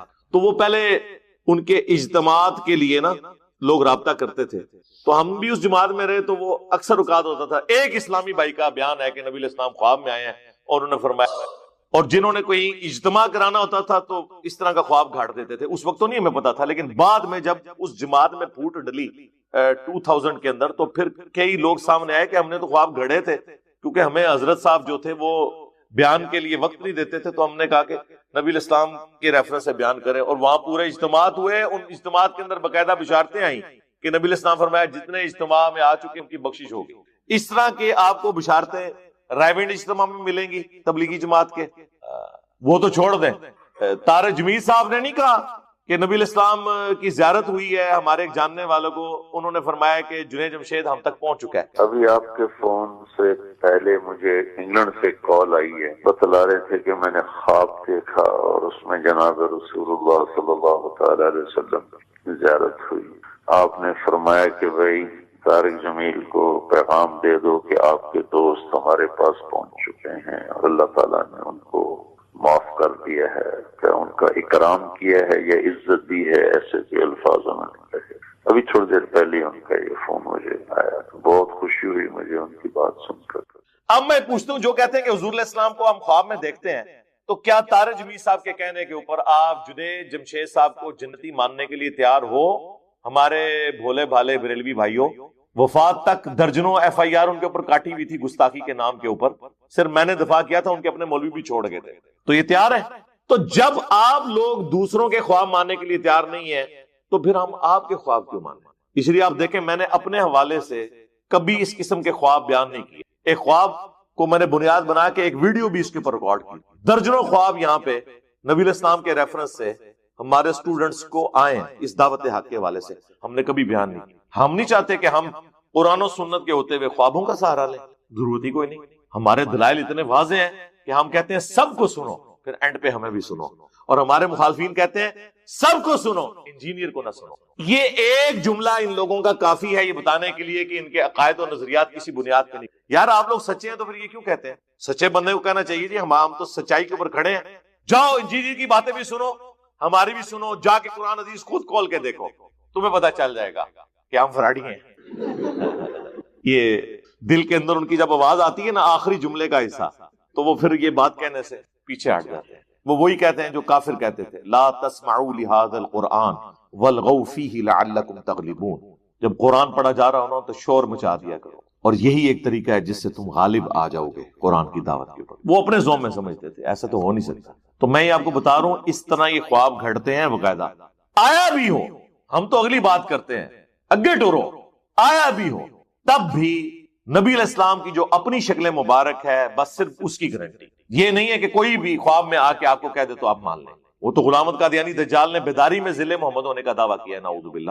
خواب تو چھوڑ دیں, تو خوابوں کی دنیا سے باہر نکلیں جناب, علم کی دنیا میں آئیں. نبی علیہ السلام نے جو کچھ امت کو فرمانا تھا وہ آپ بتا دیں. البتہ اب جو خواب آتے ہیں نا وہ خواب خوشخبری کے طور پر ہو سکتے ہیں, لیکن وہ بھی اس انڈیویجول کے لیے ہوگا, جنرل نہیں ہوگا. وہ بخاری و مسلم دونوں میں حدیث ہے, میری وفات کے بعد اب نبوت کی خبروں میں سے صرف مبشرات خوشخبریاں باقی. صحابہ نے اسے بھی ان اٹینڈنٹ نہیں چھوڑا. پوچھا یا رسول اللہ یہ مبشرات کیا ہے؟ تو فرمایا خواب. سمپل جواب دیا, خواب. یعنی نبی علیہ السلام کی وفات کے بعد کوئی کشف, کوئی الہام, کوئی امتی نبی, کوئی عقیدہ امامت نہیں کہ آسمان سے کوئی ڈیوائن خبر آئے سوائے خواب. اس حدیث کے تحت ہم مانتے ہیں یہ سب کے سب چیزیں فراڈ ہیں. اس کے اوپر میری الگ سے ویڈیوز ہیں. بخاری مسلم میں ایک اور حدیث ہے کہ خواب نبوت کی خبروں میں سے 46واں حصہ. انبیاء کے خواب وحی الہی ہوتے ہیں. اس لیے تو آپ دیکھیں نا کہ حضرت ابراہیم علیہ السلام کو جب خواب دکھایا گیا کہ میں اپنے بیٹے کو قربان کر رہا ہوں تو انہوں نے اسے ایگزیکیوٹ کرنے کے لیے ایفرٹ پٹ کی, کیونکہ وہ نبی کا خواب تھا. لیکن اگر کوئی شخص کہے کہ میرے پیر کو خواب میں آیا کہ تو اپنا بیٹا قربان کر نہ, اور وہ دلیل لے کے جی وہ قصہ خضر, اور یہ لفظ ویسے خضر ہے, خضر اور عربی میں خضر, اور موسیٰ میں بھی ایک بچے کی گردن مروڑ دی تھی. سر اس واقعے کے اینڈ پہ آتا ہے کہ یہ میں نے اپنی مرضی سے نہیں کیا, یہ اللہ تعالیٰ کے کہنے پہ. یہ دعویٰ صرف پیغمبر کر سکتا ہے یا کوئی فرشتہ کر سکتا ہے یا پھر غلام قادیانی دجال کرے گا, کیونکہ وہ جھوٹ بول رہا ہوگا. اس لیے مولانا مودودی کا موقف ٹھیک ہے کہ وہ کوئی اللہ تعالیٰ کا فرشتہ ہے یا کوئی پیغمبر ہے, کیونکہ موسیٰ علیہ السلام کا استاد غیر پیغمبر تو نہیں ہو سکتا نا. خیر بار یہ ٹاپک ایک الگ سے. تو یہ میں بتا رہا تھا کہ خواب میں غیبی خبریں آ سکتی ہیں, لیکن وہ جب تک ایگزیکیوٹ نہ ہو جائیں آپ بتا نہیں سکتے کہ خواب سچا ہے یا جھوٹا. میں نے کئی دفعہ بتایا, میں نے اپنی بیٹی کی پیدائش سے کئی مہینے پہلے خواب دیکھا اور مجھے ایک شکل دکھائی گئی. جب میری بیٹی پیدا ہوئی ایک تو جینڈر پتا چل گیا, دوسرا وہ شکل بھی ویسے تھی. اگر یہ ایسا نہ ہوتا تو میں کہتا کہ میرا ایلوژن ہے. جس طرح ڈاکٹر طاہر القادری صاحب کے کئی خواب نبی علیہ السلام نے ٹیکسی کا کرایہ مانگا, ہاں وہ ویڈیوز بھی ریکارڈڈ ہے, اور کئی لوگ خواب کلیم کرتے رہتے ہیں. آپ نے دیکھا نہیں ہے کہ ایک وہ مولانا فضل الرحمان صاحب کی جماعت کے ایک مولوی نے بھی نبی علیہ السلام کے حوالے سے, حضرت آدم علیہ السلام کے حوالے سے کیسے گستاخانہ خواب بیان کیے ہیں پشتو زبان کے اندر. شکر ہے اردو ترجمہ نہیں آیا, وہ پشتو ہی رہن دو یار, مہربانی کرو. شکر ہے انگریزاں نو پشتو نہیں آندی یا اردو نہیں آندی, اور تہانوں جڑی ہے انگریزی نہیں آندی. اگر آپ کو انگریزی آتی ہوتی یا انگریزوں کو اردو آتی ہوتی تو پھر تو اس دین کے اوپر 4 تکبیریں انہوں نے پڑھ دیں تھی. ابھی بھی خیر جو کچھ آپ لوگ بدنامی کے لیے کر رہے ہیں نا وہ کوئی کم نہیں ہے. اس قسم کے خواب جو ہے نا وہ آئے دن آپ لوگوں کے, جب قرآن و سنت سے دلائل ختم ہو جائے نا پھر یہ خواب ہی لوگ بیان کرتے ہیں. جھوٹے خواب ہوتے ہیں, ایون سچے بھی ہوں تب بھی وہ شیطانی خواب, کیونکہ بخاری اور مسلم دونوں میں حدیث ہے خواب یا اللہ کی طرف سے ہے یا شیطان کی طرف سے ہے یا نفس کی طرف. جو کوئی تم میں سے برا خواب دیکھے تو 3 دفعہ تھوک دے اور اس خواب کے شر کے اگینسٹ اللہ کی پناہ طلب کرے. نہیں فزیکلی نہیں تھوکنا آپ نے, یہ بائیں طرف بس ایسے کر دیں کافی ہے. اور نبی علیہ السلام فرمایا اس کا ذکر بھی کسی سے, برے خواب. تو 3 کیٹیگریز ہیں, اللہ کی طرف سے, شیطان کی طرف سے اور نفس کی طرف. جب تک کوئی پریکٹیکلی واقعہ نہ ہو آپ کیسے بتا سکتے ہیں کہ خواب اللہ کی طرف سے ہے؟ مستقبل کی خبر ہو بھی سکتا ہے, نہیں بھی ہو سکتا. شیطانی خواب تو اکثر ہم سنتے رہتے ہیں, اور نفسانی خواہشات بھی بعض اوقات خواب کی شکل میں نظر آ جاتی ہیں. جس طرح عمران خان صاحب نے 2013 میں الیکشن سے پہلے خواب دیکھا تھا کہ میں نے کلین سویپ کیا، حالانکہ ہار گئے تھے. 2018 میں بھی کلین سویپ نہیں کر سکے. تو چونکہ وہ ایگزیکیوٹ نہیں ہوا ابھی تک، ہو سکتا ہے یہ اگلی دفعہ ہو جائے، میں محتاط رائے رکھتا ہوں. تو جب تک وہ نہیں ہوتا ہم اس خواب کو ڈیفینیٹلی غیبی خبر نہیں کہہ سکتے. کیسے کہہ دیں؟ وہ جی عمر بن عبدالعزیز نے خواب میں دیکھا کہ قیامت کے دن جو ہے وہ نبی علیہ السلام اور اللہ تعالیٰ کی بارگاہ میں سب سے پہلے بلایا جاتا ہے حضرت علی رضی اللہ تعالیٰ عنہ کو اور پھر حضرت معاویہ رضی اللہ تعالیٰ عنہ کو. تو حضرت علی باہر نکلتے ہیں تو وہ کہتے ہیں کہ واللہ مجھے میرا حق دلوا دیا گیا، اور حضرت معاویہ کہتے ہیں کہ مجھے معاف کر دیا. اب حدیثیں وہیں رہ گئیں بخاری مسلم کی 2812 اور 447 بخاری میں کہ عمار کو ایک باغی جماعت قتل کرے گی، عمار انہیں اللہ اور جنت کی طرف بلائے گا، وہ جماعت جہنم کی طرف بلا رہی ہوگی. انہوں نے کہا اس حدیث کے مقابلے میں ہم حدیث تو گھاڑ نہیں سکتے، لہذا خواب کاٹ کے اے امام غزالی نے لکھا جے کہ میں سعادت کے اندر اے علمی خدمات ہو رہی ہیں، ایک خواب شب چھڑ دو، نکلو خوابانی دنیا تو باہر. کہتے ہیں نہیں جی وہ بخاری مسلم میں تو یہاں تک ہے نبی علیہ السلام فرمایا جس نے خواب میں مجھے دیکھا ان قریب بیداری میں بھی میری زیارت کرے گا. جی بالکل موجود ہے. ان کرنا کہ جی دیکھو نکالتے یہ ہیں کہ وہ کہتے ہیں جی جلال الدین سیوطی نے جو ہے وہ اتنی دفعہ 70 دفعہ 90 دفعہ 100 دفعہ پتہ نہیں کتنی دفعہ وہ کلیم کرتے ہیں نبی علیہ السلام کو خواب میں نہیں بیداری میں دیکھا. پھر کئی صوفیاء کا کہتے ہیں جی وہ حضور سے ڈائریکٹ پوچھ لیتے تھے کہ یہ حدیث صحیح ہے ضعیف ہے. وہ صوفیاء کا لینا دینا حدیث کی صحت کے ساتھ؟ وہ تو کہتے ہیں حدیث تو حدیث ہوتی ہے چاہے اصلی ہو یا جعلی. اگر یہی کچھ ہونا تھا تو امام بخاری امام مسلم یہ جو اسماء و رجال پہ کام کر کے پوری اسناد کے ساتھ حدیثیں جمع کرتے رہے، یہ فضول کام ہوتا رہا. ان کو تو خواب میں آ کے نبی علیہ السلام کوئی نہیں کہہ رہے کہ یہ کام چھوڑ دو اور یہ اس کے اوپر کرو. کبھی کبھار کوئی واقعہ ہو سکتا ہے کوئی سپورٹیو، وہ ہم بھی مانتے ہیں نبی علیہ السلام کو آج بھی کچھ خواب میں دیکھ سکتا ہے. وہ چاندے خواب ہیں وہ بیان کر دوں گا آپ کو اگر ٹائم بچا تو. بہرحال یہ اس حدیث کی شرح یہ ہے، یہ اکثر لوگ پوچھتے بھی ہیں کہ بیداری میں زیارت سے مراد کیا ہے. بھئی یہ اسپیسیفکلی یا تو نبی علیہ السلام کے مبارک زمانے کے بارے میں محدثین کہتے ہیں کہ اس زمانے میں جس نے حضور علیہ السلام کو خواب میں دیکھا تو اس کے لیے بشارت تھی کہ اسے شرف صحابیت ملے گا، تو وہ عنقریب حضور تک پہنچ بھی جاتا تھا، ایمان قبول کر لیتا. یا تو یہ معنی ہے، اور یا یہ عنقریب بیداری سے مراد یہ ہے کہ قیامت کے دن وہ مجھے دیکھ لے گا. یعنی جس طرح مجھے خواب میں دیکھا تو قیامت بھی تو دور نہیں ہے، دیکھ لے گا. صحیح مسلم میں حدیث ہے میں اور قیامت اس طرح ساتھ بھیجے گے جیسے یہ 2 انگلیاں. وہ حضور کے بعد تو اب کوئی نبی نہیں آنا نا، قیامت ہی قائم ہونی ہے نا. تو ان قریب سے مراد ہے بیداری میں دیکھ لے گا قیامت کے دن. اللہ تعالیٰ ہمیں اپنے محبوب صلی اللہ علیہ وآلہ وسلم کی شفاعت نصیب فرمائے، آمین. تو وہ دیکھ لے گا. اس کا یہ مطلب کہنا کہ یہ دنیا کے اندر کوئی دیکھ لے گا امپاسبل ہے. کیا کبھی مولا علی نے کلیم کیا ہے کہ میں نے حضور کی وفات کے بعد کبھی نبی علیہ السلام کو بیداری میں دیکھا ہے؟ سیدہ فاطمہ نے. سیدہ عائشہ تو اس حجرے میں رہی ہیں 47 ایئرز تک. ایون جب وہ جنگ جمل کے لیے نکلی اور ہوپ پہ کتے بھونکے جو مسند احمد میں آتا ہے اور مجموع الزوائد کے اندر، اس وقت انہیں شرمندگی ہوئی کہ میں یہ کیا کرنے جا رہی ہوں، اور میں نے کہا میں آگے نہیں جاؤں گی. تو حضور نے فرمایا تھا کہ میری ایک بیوی پہ ہوپ کے کتے بھونکیں گے. جب نبی علیہ السلام کی قبر مبارک والے اس حجرے کے ساتھ اٹیچ کمرے سے نکل کے جا رہی تھی تو حضور نے تو نہیں انہیں روکا. ثقیفہ بنی ساعدہ جو بخاری مسلم میں آیا کہ سیدنا ابوبکر کی خلافت رضی اللہ تعالیٰ عنہ اسٹیبلش ہوتے وقت جو اختلاف ہوا، اس وقت تو کسی صحابی کو آواز نہیں قبر مبارک سے آئی، نہ نبی علیہ السلام کی خواب میں زیارت ہوئی کہ فلاں میرا جو ہے وہ سکسیسر ہے. کو بات کرنے والی کریں. کسی نے یہ والی بیداری والا کوئی کلیم نہیں کیا. یہ لوگ بعد میں آ کے کلیم کرتے ہیں کیونکہ جھوٹ بول رہے ہیں. یہ پاسبل ہی نہیں میرے بھائی. سورہ یاسین میں آیا ہے، سورہ واقعہ میں آیا ہے کہ جو مر گیا نا اب وہ دنیا میں واپس نہیں آ سکتا. یہ حضرت عیسیٰ علیہ السلام کا بھی جو معجزہ رپورٹ ہوا ہے وہ دنیا میں واپس نہیں آتے تھے، صرف مردہ وہ زندہ کرتے تھے. وہ مردہ گواہی دیتا تھا کہ یہ اللہ کے پیغمبر ہے، پھر وہ وہیں مر جاتا تھا. یہ نہیں تھا کہ چلنا پھرنا شروع کر دیتا تھا، نہ جو مر گیا واپس نہیں آ سکتا. صحیح مسلم کے مقدمے کے اندر جب کچھ تبع تابعین کی موجودگی میں ایک بندہ یہ کلیم کرتا ہے کہ جنگ صفین کے موقع پر عبداللہ ابن مسعود آئے اور انہوں نے ہم سے ایک حدیث بیان کی، تو تابعین کہتے ہیں کہ ابن مسعود قبر سے نکل کے کیسے آگے؟ وہ تو 32 یا 33 ہجری میں فوت ہو چکے تھے اور جنگ صفین تو 37 ہجری میں ہوئی ہے. یعنی یہ امام مسلم صحیح مسلم کے اندر یہ مقدمے میں لے کے آئے ہیں روایت. یعنی اس زمانے میں کسی کا یہ یقین ہی نہیں تھا کہ کوئی قبر سے بھی نکل سکتا ہے. انہوں نے اس کا مذاق اڑایا کہ اچھا ابن مسعود قبر سے نکل کے حدیث بیان کر کے چلے گئے. وہ جھوٹ پکڑا گیا نا.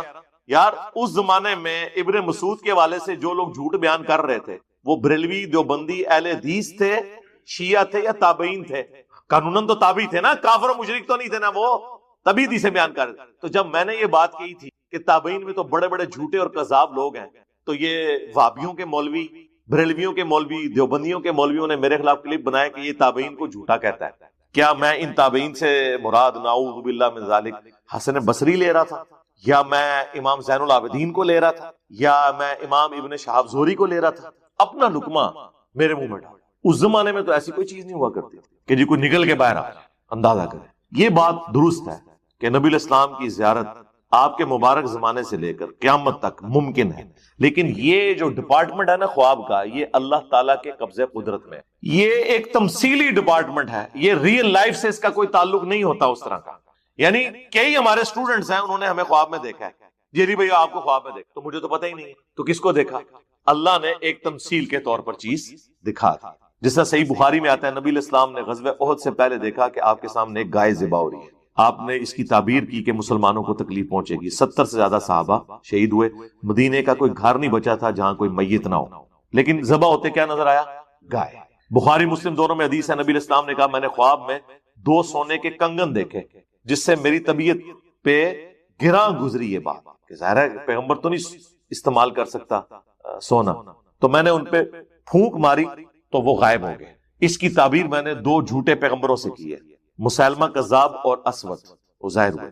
نبی علیہ السلام نے کبھی کنگن پہنے ہیں؟ تو حضور خود اپنے آپ کو خواب میں دیکھ رہے ہیں، تو وہ تو سچا خواب ہے نا۔ دیکھو کتنی بڑی گل ہے، اللہ کے نبی خود اپنے آپ کو خواب میں دیکھ رہے ہیں اور سونے کے کنگن دیکھ رہے ہیں، اور وہ بات اس طرح نہیں ہے جس طرح آپ کو نظر آئی ہے، کیونکہ سونا تو آپ نے کبھی نہیں پہنا۔ وہ تمثیل بیان ہے، خواب ایک ڈپارٹمنٹ ہی الگ ہے۔ وہ آج کل ایک جعلی کتاب بھی چل رہی ہے تعبیر الرؤیا ابن سیرین کے نام کے اوپر، وہ ان سے ثابت نہیں ہے۔ وہ لوگ لے کے بیٹھے ہوتے ہیں، تعبیریں بتا رہے ہوتے ہیں، ٹی وی پہ پروگرام چل رہے ہیں، اچھا آپ نے یہ دیکھا تو یہ ہو گیا تو وہ ہو گیا۔ ہمارے ایک اسٹوڈنٹ اسرائیل میر سے 8 سے میرے خیال 10 سال پہلے کی بات ہے، انہوں نے بارہا یعنی ایک خواب دیکھا، وہ مجھے جانتے بھی نہیں تھے، انہوں نے خواب دیکھا اور وہ تصوف کی لائن میں تھے، مرشد کی تلاش میں تھے۔ انہوں نے خواب دیکھا کہ جی میں ایک ایسی جگہ پہ جاتا ہوں جہاں پہ اس طرح کی ایک گلی ہے، اس گلی میں انٹر ہوتا ہوں اور اتنے نمبر پہ ایک مکان آتا ہے، اس مکان میں انٹر ہوتے ہی لیفٹ پہ ایک بیٹھک ہے، اس میں ایک شخص جو ہے وہ کالی پگڑی پہن کے درس دے رہا ہے۔ اور یہ خواب انہوں نے کئی دفعہ دیکھا اور جا کے اپنے علماء کرام سے پوچھا کہ یہ سب نے کہا جی تمہیں عنقریب اپنا مرشد مل جائے گا۔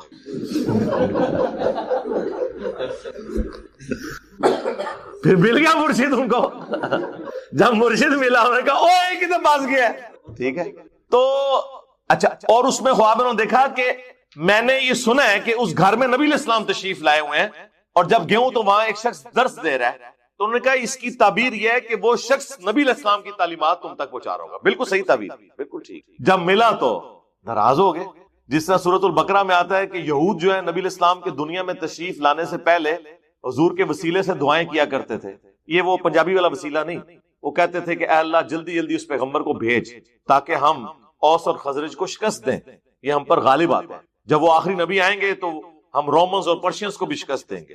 انہوں نے کیا اسلام قبول کرنا تھا، اوس اور خزرج نے اسلام قبول کر لیا، یہودی پھر بھی مردود ہی رہ گئے۔ اور پھر اللہ فرماتا ہے جب یہ پیغمبر آیا ہے یہ سب سے پہلے یہ انکاری بن گئے۔ یہ لوگ کل تک تعبیریں یہ بتا رہے تھے اس کو، جب اس بیچارے کو اپنا مرشد مل گیا تو کہتے جناب یہ تو شیطانی خواب ہے۔ وہ اس بندے کی وجہ سے پھر میں نے اس دن کے بعد پگڑی نہیں اتاری اپنے درس و بیان کے لیے جب میں سٹیج پہ آتا ہوں۔ اس سے پہلے آپ دیکھیں میری پرانی ویڈیوز جو ہے نا وہ سواتی ٹوپی میں بھی ہوتی تھی، جب میں ویسے تو ابھی بھی میں نے جان بوجھ کے کچھ عرصے سے پبلک سیشن سے ہٹ کے جو ہمارے گھر میں اکیلے بیٹھ کے میرا لائیو سیشن ہو رہا ہوتا ہے اس میں میں جالی والی ٹوپی پہن لیتا ہوں اور کبھی وہ دوسری ٹوپی، تاکہ کوئی اس کو ہی نہ مطلب ایک دین کے فرض کے طور پہ نہ اڈاپٹ کر لے کہ صرف یہی پہننا ہوتا ہے۔ وہ جان بوجھ کے میں نے کیا، میں اپنی زندگی میں سارے بس سے سیٹل کر کے جانا چاہتا ہوں، لیکن ممبر کے اوپر میں نے یہ ریکارڈنگز کے اندر اس کے بعد پھر میں نے کوئی ریکارڈنگ جو ہے نا بغیر پگڑی کے نہیں کی۔ اس سے پہلے حالانکہ میرے قرآن کلاسز بھی ٹوپیوں کے اندر ریکارڈڈ ہے، پہلی قرآن کلاس آپ دیکھیں وہ جالی والی ٹوپی میں، یہ پیچھے اس کے حکمت تھی۔ خیر میں بتا رہا ہوں کہ اس طرح کی اگر ہم چیزیں ہم بھی بیان کریں تو اس کا تو اینڈ کوئی نہیں ہوگا، تو آئے ہیں قرآن و سنت کے دلائل پہ بات کریں۔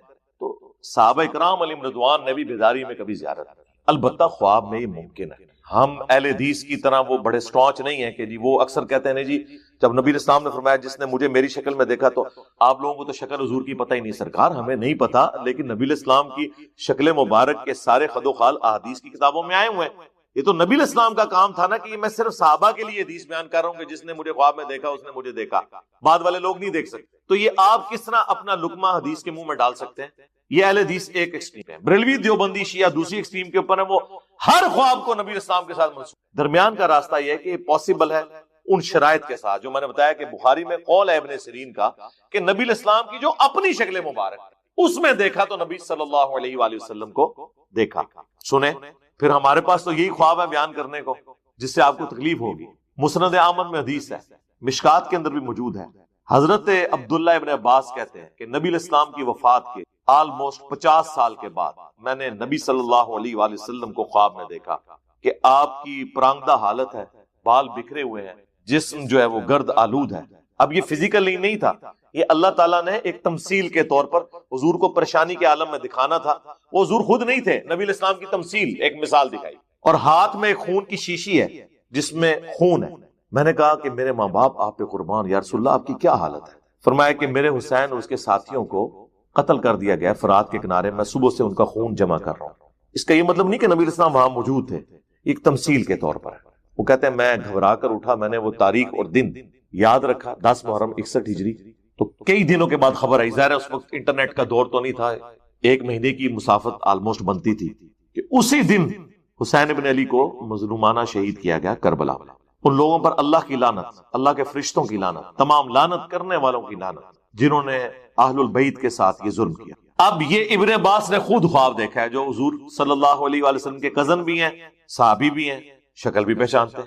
ایک سٹیپ آگے آ جائے. شمائل ترمذی، امام ترمذی کی ایک کتاب ہے جس میں انہوں نے نبی الاسلام کے گیٹ اپ کے اوپر حدیثیں جمع کی ہیں. وہ آلموسٹ 417 کے قریب احادیث ہیں. اس میں آپ کی پگڑی مبارک، آپ کے بال مبارک، آپ کے پسندیدہ رنگ، آپ کے کپڑے کس طرح کے ہوتے تھے، ناخن مبارک، ان چیزوں سے داڑھی مبارک، اس سے ریلیٹڈ ساری احادیث انہوں نے جمع کی ہیں. شیخ زبیر لزئی صاحب کی تحکیم اور تخریج کے ساتھ وہ آ چکی ہے، اس کا PDF بھی اویلیبل ہے. اس کتاب کے اینڈ پہ ایک چیپٹر ہے نبی الاسلام کو خواب میں دیکھنے کا بیان. اس میں ایک صحیح سند سے خواب ہے ایک تابعی کا جو قرآن کا مصحف لکھا کرتے تھے، کاتب. وہ ابن عباس کے پاس آتے ہیں اور کہتے ہیں کہ اے ابن عباس، میں نے نبی صلی اللہ علیہ وآلہ وسلم کی خواب میں زیارت کی. تو ابن عباس فرماتے ہیں کہ بیان کرو، کیونکہ میں نے نبی الاسلام سے یہ بات سنی ہے کہ جس نے خواب میں مجھے دیکھا اس نے مجھے کو دیکھا. لیکن انہوں نے کہا پہلے مجھ سے بیان کرو کہ تم نے نبی الاسلام کو خواب میں کس شکل میں دیکھا. انہوں نے حضور کا پورا نقشہ کھینچا، یوں داڑھی مبارک، یہ ساری چیزیں. اس کے اینڈ پہ آتا ہے کہ ابن عباس کہتے ہیں کہ واللہ اگر تم نبی الاسلام کو اپنی زندگی میں دیکھتے تو اسی طرح دیکھتے، تم نے نبی الاسلام کو. اس کا کیا مطلب ہے کہ انہوں نے پورا سننے کے بعد تصدیق. یہ اس پلانٹ ارتھ پہ ایک حدیث ہے جس میں نبی الاسلام کی داڑھی کی لمبائی رپورٹ ہوئی. حدیث اس لیے کہہ رہے ہیں کہ ابن عباس نے اسے توثیق کر دی.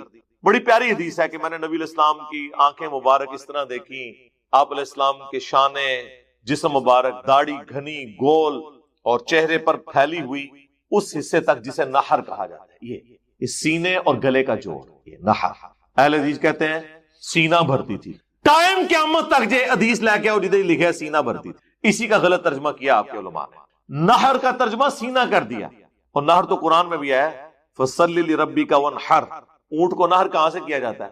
سینے سے کیا جاتا ہے یا ادھر مارا جاتا ہے؟ اس کے سینے اور گلے کے جوڑ کے اوپر مارا جاتا ہے. ان نبی الاسلام کی داڑھی مٹھی سے بڑی نہیں. اسی لیے صحیح بخاری میں آتا ہے کہ عبداللہ ابن عمر مٹھی کے بعد داڑھی کاٹتے تھے. بخاری میں تو حاج عمرے کا آیا، ابو داؤد میں تو مطلقاً آیا کہ ابن عمر 2 کام کرتے تھے. ایک افطار کے وقت پڑھتے تھے ذهب الظمأ وابتلت العروق وثبت الاجر انشاءاللہ.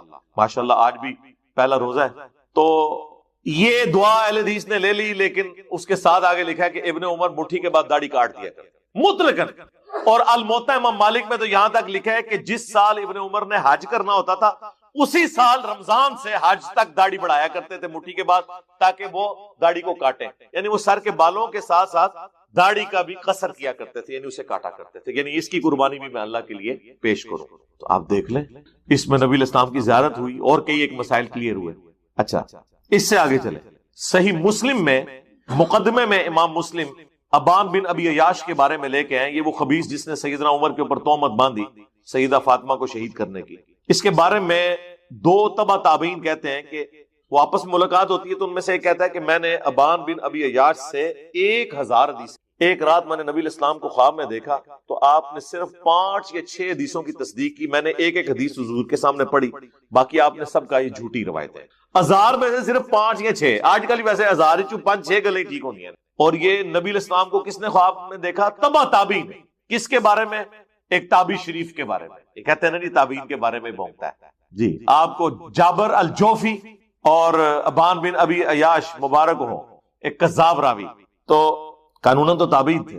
اس کے آگے چلیں، وہ جو فضیلت ہے نا سنن ابی داؤد کے اندر، لا الہ الا اللہ وحدہ لا شریک لہ لہ الملک ولہ الحمد وہو علی کل شیء قدیر. اس کی فضیلت کے اوپر کہ جو ایک دفعہ پڑھ لے صبح سے شام تک اللہ تعالیٰ کے مضبوط قلعے میں آ جائے گا شیطان کے اگینسٹ، اور جو شام کو پڑھ لے صبح تک. اب یہ چھوٹے سے کلمات کے اوپر اتنی بڑی فضیلت، تو وہ جو اس حدیث کے راوی ہیں نا تبع تابعی، وہ کہتے ہیں مجھے اس حدیث کے بارے میں آتا تھا کہ اتنے سے وظیفے کی، تو مجھے ایک رات نبی علیہ السلام کی خواب میں زیارت ہوئی اور میں نے نبی صلی اللہ علیہ وآلہ وسلم سے خود یہ پوچھا کہ یہ آپ کی حدیث ہے؟ تو آپ نے فرمایا کہ ہاں یہ میری حدیث ہے. پھر آپ نے راویوں کے نام لے کے فرمایا کہ اس نے بھی سچ کہا، اس نے بھی سچ کہا، یہ میری حدیث ہے. اور یہ امام ابو داؤد نے حدیث کی کتاب کے اندر یہ نقل کر دیا ہے سنن ابی داؤد میں، لا الہ الا اللہ وحدہ لا شریک لہ لہ الملک ولہ الحمد وہو علی کل شیء قدیر کی فضیلت کے اندر. تو میں ترتیب سے لے کے صحابی سے شروع ہوں اور کہاں تک یہ خواب آ رہے ہیں، تو یہ خواب رپورٹ ہوئے ہیں. اب ایک ایسا خواب ہے جو آپ کو ہضم نہیں ہوگا، وہ بھی حدیث کی کتاب میں سنن دارقطنی میں. 385 ہجری میں امام دارقطنی فوت ہوئے ہیں، 4 صدی ہجری میں اہل سنت کے بڑے ائمہ میں سے ہیں. ان کی یہ سنن دارقطنی بریلویوں نے ترجمہ کر کے شائع کر دی. وہ اس حدیث کی کتاب میں لکھتے ہیں، سند کی ضرورت ہی نہیں ہے. وہ کہتے ہیں میرا جو اپنا استاد ہے نا جس سے وہ حدیثیں لیتے ہیں، نقل کون کر رہا ہے؟ امام دارقطنی اور ان کا استاد. سند کی ضرورت ہی کوئی نہیں. وہ کہتے ہیں کہ جب وہ رفع الیدین کی حدیثیں مجھے لکھواتا تھا نا تو ساتھ کہتا تھا کہ یہ بھی بات میری نوٹ کر لو کہ پہلے میں بھی کوفیوں کے مذہب پہ تھا، میں رفع الیدین سے نماز نہیں پڑھتا تھا. ایک رات میں نے خواب میں اللہ کے محبوب صلی اللہ علیہ وآلہ وسلم کی زیارت کی. میں نے آپ کو رکوع میں جاتے وقت اور رکوع سے اٹھتے وقت رفع الیدین کرتے دیکھا تو میں نے پھر رفع الیدین شروع کر دیا. یہ کوئی بریلوی دیوبندی اہل حدیث شیعہ یا ہمارے کسی اسٹوڈنٹ کا خواب نہیں ہے، یہ امام دارقطنی کے استاد کا خواب ہے. حدیث کی کتاب سن دارقطنی. ٹائم قیامت تک جے عمل کرو. یہ کہنا نا حضور خواب سے آگے حکم دیں جناب، جان بھی قربان ہے، کرو رفع الیدین سٹارٹ کرو. ویسے تو ہمارے بھی ایک اسٹوڈنٹ اگلے دن لائف سٹوری سنائی، 60 کے قریب ان کی ایج ہے، انگلینڈ میں. وہ کہہ رہے ہیں میں بھی بڑے تذبذب میں تھا تو میں نے نبی علیہ السلام کو خواب میں دیکھا کہ میں آپ کے پیچھے نماز پڑھ رہا ہوں، تو میں نے آپ کو یوں جب نگاہ اٹھا کے دیکھا تو میں نے رفع الیدین کرتے ہوئے دیکھا. تو کہتے ہیں بس، حالانکہ وہ دیوبند کے خاندان سے. ویسے یہ میرے لیے کوئی اتنی بڑی چیز نہیں ہے، میرے نزدیک بخاری مسلم میں رفع الیدین کی حدیثیں ہونا خواب میں آنے سے بڑی چیز. ورنہ تو یہ لوگ بھی، ان کو بھی شیطان جو ہے وہ ہو سکتا ہے کل کو کوئی روایت دکھا دے اپنے بارے میں، کوئی اس طرح کا خواب دکھا دے. میں صرف بتا رہا ہوں کہ اگر خوابوں میں چلنا ہے تو مانو نا ان خوابوں کو بھی. دوسروں کے خوابوں کو کہتے ہو شیطانی خواب، اپنے کہتے ہو رحمانی خواب. تو امام دارقطنی رحمہ اللہ کا یہ خواب مانے اور اللہ کا نام لے کے رفع الیدین سٹارٹ کریں جناب. چھوڑ دو جی، اللہ نبی دا حکم آ گیا جی، چھوڑ دو. اور یہ اللہ نبی دا حکم، کئی لوگ داڑھی نہیں رکھتے نا، ہم انہیں بہت کہتے ہیں داڑھی رکھیں، کیوں جی؟ اور کئی ان میں ایسے ہوتے ہیں جی اللہ دا نبی حکم فرمان گئے تھے، تو میں کہنا اللہ دا نبی تو حکم 1400 سال پہلے دے گئے داڑھی دا. وہ کہنا نہیں منو آگے اسپیشل خواب اچ کہیں واہ واہ تو ایڈا لاڈلا ہے خدا آدھا نہ آ جائے. جب نبی علیہ السلام حجۃ الوداع پہ قرآن اور سنت چھوڑ کے جائیں، غدیر خم پہ قرآن اور اہل بیت کہہ کے جائیں، صحیح مسلم میں اوپر تلے 4 احادیث اور وہ حاکم کے اندر قرآن اور سنت والی حدیث. تو میرے بھائی اب آپ کو اور کیا چیز چاہیے؟ ہر چیز قرآن و سنت کے اندر موجود ہے. قرآن میں واضح آ گیا سورۃ النساء کی آیت نمبر 119 میں وَلَآمُرَنَّهُمْ فَلَيُغَيِّرُنَّ خَلْقَ اللَّهِ. شیطان نے کہا تھا اے اللہ میں تیری مخلوق کو ابھاروں گا، وہ تیری بنائی ہوئی تخلیق کو بدلیں گے. مرد کو اللہ نے داڑھی دی ہے، اس کو منڈانا تخلیق بدلنا ہے. کم از کم اتنی داڑھی رکھ لیں، شاید افریدی والی، کم از کم آپ تخلیق نہ بدلیں تو آپ گناہ کی کیٹیگری سے نکل جائیں گے. ہاں مٹھی رکھیں تو سنت ہے، افضل ہے.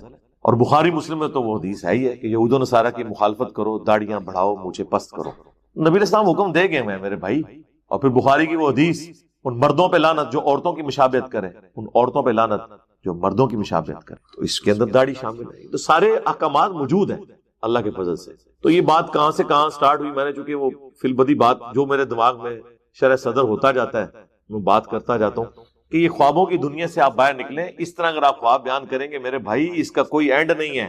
ہر فرقے کے پاس تھوک کے حساب سے خواب موجود ہیں بتانے کے لیے, ٹھیک ہے, اور آپ کے جتنے سارے بڑوں کے خواب ہیں اس سے زیادہ ہمارے اسٹوڈنٹ کے پاس خواب موجود ہے. مجھے بڑا زور لگایا لوگوں نے کہ نہیں جی ہم یہ پوری ایک, جیسے وہ تبلیغی جماعت والے کارگزاری بیان کرتے ہیں اور دعوت اسلامی والے دعوت اسلامی کی بہاریں, ہم بھی کوئی اس طرح کی چیزیں. میں نے کہا یار یہ کام نہ کرو, ہمیں ان چیزوں کی حاجت نہیں ہے نا. قرآن وہ ٹھیک ہے مبشرات جن کو آ رہے ہیں ان کے لیے دلیل ہے. میں نے اپنی ذات کے حوالے سے جو میں نے خواب میں جو کچھ دیکھا میں نے کبھی نہیں بیان کیا. میرے قریبی ان دشمنوں نے جو میرے دوست بن گئے خواب دیکھ کے, ایسے بھی واقعات رپورٹ ہوئے, ایک آدھ دفعہ میں نے آپ کو بتایا بھی ہے. لیکن یہ ساری چیزیں ہم دلیل کے طور پر نہیں پیش کرتے ہیں. ہماری دلیل ہمیشہ کتاب و سنت کی تعلیمات ہوتی ہیں. ہمارا کام تو ہے کہ بات پہنچانا.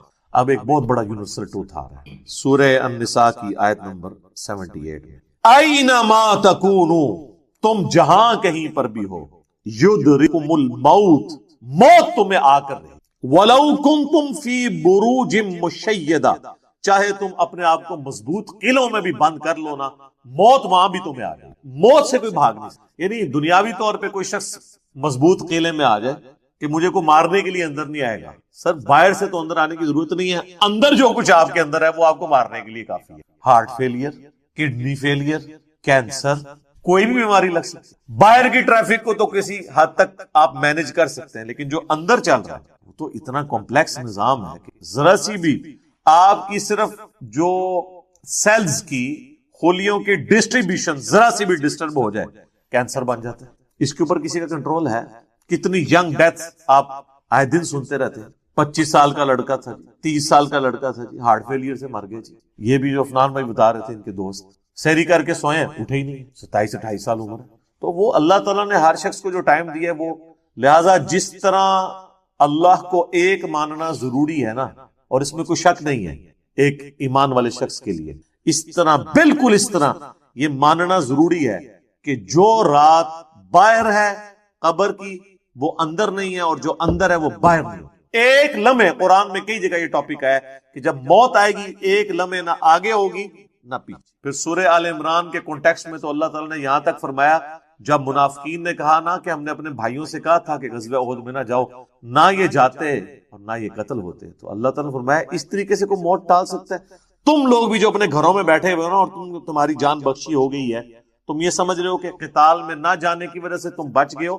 اگر تمہاری موت بھی اللہ نے مقدر کی ہوتی تو تم خود بخود اپنی مقتل گاہوں کی طرف کھینچے چلے آتے. اور اس کو سپورٹیو حدیث ہے صحیح مسلم, نبی علیہ السلام نے غزوہ بدر سے ایک دن پہلے زمین پہ لکیریں کھینچی تھی. کل یہاں پہ ابو جہل کی لاش پڑی ہوگی, کل یہاں پہ عتبہ کی لاش پڑی ہوئی ہوگی, اور صحابہ کرام کہتے ہیں اللہ کی قسم اگلے دن ہم نے ان کی لاشیں ایگزیکٹ انہی جگہوں پہ دی. اللہ تعالیٰ نے اپنے نبی کو وحی کے ذریعے بتا دیا تھا کل یہاں پہ لاشیں پڑی, تو وہ اللہ نے ان کا موت کا وقت مقرر کیا ہوا تھا, اور نبی علیہ السلام کو بتا دیا, آپ اپنی امت تک وہ پیغام پہنچا دیا. یہاں پہ اگر وہ کہتا بھی ہے نا جی کہ جی وہ جی جیڑی رات قبر ہی چاہیے وہ باہر نہیں, جیڑی باہر ہے اندر نہیں, یہ اکثر وہ بدماش گنڈے اور ڈان کہہ رہے ہوتے ہیں جو قاتلانہ حملے میں اپنے دوسرے جو مقابل ڈانوں سے بچ جاتے ہیں نا, تو پھر وہ کہتے ہیں او جی جیڑی لہی ہے نا جی وہ تے پوری کرنی ہے نا جی, انج تے نہیں کو مار سکتا. پھر ساتھ یہ بھی جملہ بولیں گے کہ جی وہ جو ہے نا مارنے والے سے بچانے والا جو ہے وہ ذات بڑی ہے. او بھائی مارنے والے بھی اللہ کی ذات ہے, بچانے والی بھی اللہ کی, کوئی بڑی نکی نہیں ہے, ایک کی ذات ہے جو مار دی بھی ہے بچاتی ہے. لیکن ظاہر ہے وہ اس کانٹیکسٹ میں کہہ رہے ہوتے ہیں کہ کوئی شخص کسی کو نہیں مار سکتا, تو بالکل ٹھیک ہے. اب اس کے بعد ہونا تو چاہیے اس کی بقیہ کی زندگی پھر دین کے مطابق گزرے. بقیہ یہ ہوتا ہے کہ وہ پھر 4-5 گنڈے اور اکٹھے کر کے اپنا بدلہ اتارتا ہے اپنے مخالف سے, یہ رزلٹ نکالتا ہے اس سے. حالانکہ جو یہ شخص کہہ رہا ہے کہ جو رات قبر میں ہے وہ باہر نہیں, اور جو باہر ہے وہ اندر نہیں,